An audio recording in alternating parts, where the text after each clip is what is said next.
जब भी कोई धार्मिक व्यक्ति इस पृथ्वी पर हुआ है तो स्वभावतः विद्रोही होता है। धर्म विद्रोह है। धर्म का और कोई रूप होता ही नहीं। धर्म कभी परंपरा बनता ही नहीं, और जो बन जाता है परंपरा वह धर्म नहीं है। परंपरा तो ऐसी है जैसे सांप निकल गया और रास्ते पर सांप के गुजरने से बने गए चिन्ह छूट गए। परंपरा तो ऐसी है जैसे कि तुम तो गुजर गए, रास्ते पर बने हुए तुम्हारे जूतों के चिन्ह छूट गए।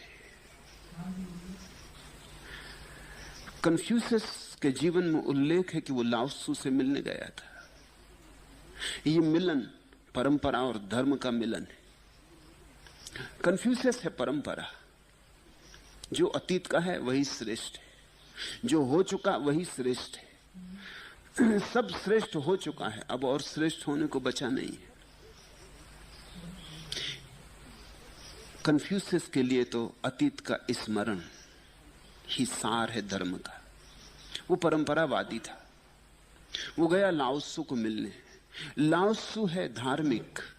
अतीत तो है ही नहीं उसके लिए, और भविष्य भी नहीं। जो है वर्तमान है। जब कन्फ्यूशियस ने अपनी परंपरावादी बातें लाओ त्सु को कही तो लाओ त्सु बहुत हंसा और उसने यही शब्द कहे थे। उसने कहा था, परंपरा तो ऐसे है जैसे आदमी तो गुजर गया और उसके जूते के चिन्ह रेत पर पड़े रह गए। वे चिन्ह आदमी तो हैं ही नहीं, आदमी के जूते भी नहीं। जीवित आदमी तो है ही नहीं उन चिन्हों में। जीवित आदमी को तो छोड़ो, मुर्दा जूते भी उन चिन्हों में नहीं। जूतों के भी चिन्ह हैं वे, छाया की भी छाया है। कन्फ्यूशियस तो बहुत डर गया था। उसने लौट के अपने शिष्यों को कहा था, इस आदमी के पास भूल के मत जाना, इसकी बातें खतरनाक है। पर धर्म खतरनाक है ही।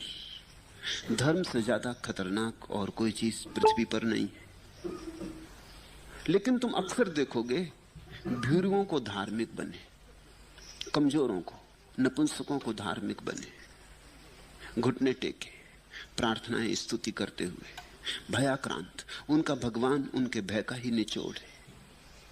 तो निश्चित ही जिस धर्म को ये धर्म कह रहे हैं वो धर्म नहीं हो सकता। धर्म तो खतरनाक ढंग से जीने का नाम है। धर्म का अर्थ ही है निरंतर अभियान। धर्म का अर्थ ही है पुराने